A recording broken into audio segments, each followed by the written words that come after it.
আজ আমাকে রেল লাইনের মাঝে নামতে হলো কেন? 1977 সাল পর আজ বেরিয়ে গিয়েছিলাম বাড়ি যাওয়ার উদ্দেশ্যে।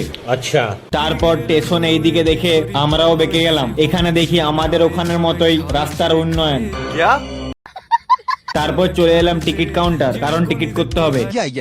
বাঁ ধারে টিকিট কাউন্টার আর ডান ধারে স্টেশন। তা দেখে স্টেশনে হাঁটু হাঁটু করে এগিয়ে গেলাম। তোমরাও একটু স্টেশনটা দেখে নাও। তারপর ওভারব্রিজ দিয়ে উঠে গেলাম, কিন্তু যেটার জন্য উঠেছিলাম সেটা দেখতে পেলাম না। এখান থেকে শুশুনিয়া পাহাড় স্পষ্ট দেখা যায়, কিন্তু কুয়াশার জন্য কিছুই দেখতে পেলাম না। তারপর দেখতে দেখতে একটি ট্রেন পেরিয়ে গেল, কিন্তু এই ট্রেনটিতে আমরা যাইনি, কারণ এটি এক্সপ্রেস, ভাড়া বেশি। আমরা লোকালে যাব, কারণ গরিব আমি।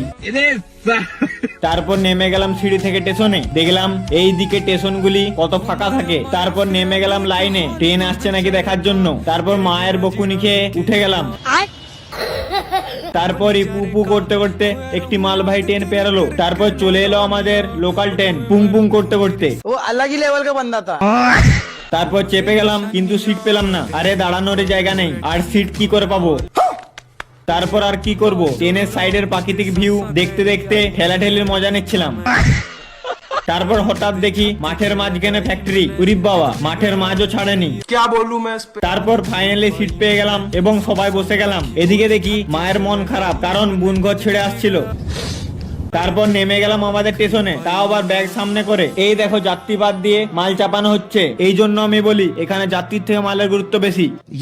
তারপর আর কি, সিঁড়ি দিয়ে উঠে গেলাম। উঠে দেখলাম লিফট চালু হয়ে গেছে। তারপর কি, চেনো তো আমাকে, লিফট থাকতে কে সিঁড়ি দিয়ে নামবে, তাই চেপে নেমেও গেলাম। তারপর তিনজন হাঁটু করতে লাগলাম, কারণ বাইক রাখা আছে এইদিকে। তারপর বাইক নিয়ে আমাদের বিখ্যাত গেটে আটকে গেলাম। এদিকে তো সূর্য মামা ফুল ব্রাইটনেস দিয়ে পুড়িয়ে দিচ্ছে পুরো, আর গেট তোলার নামই করছে না। তারপর ট্রেন মামা 100 ঘন্টা পর এলো পুং পুং করে।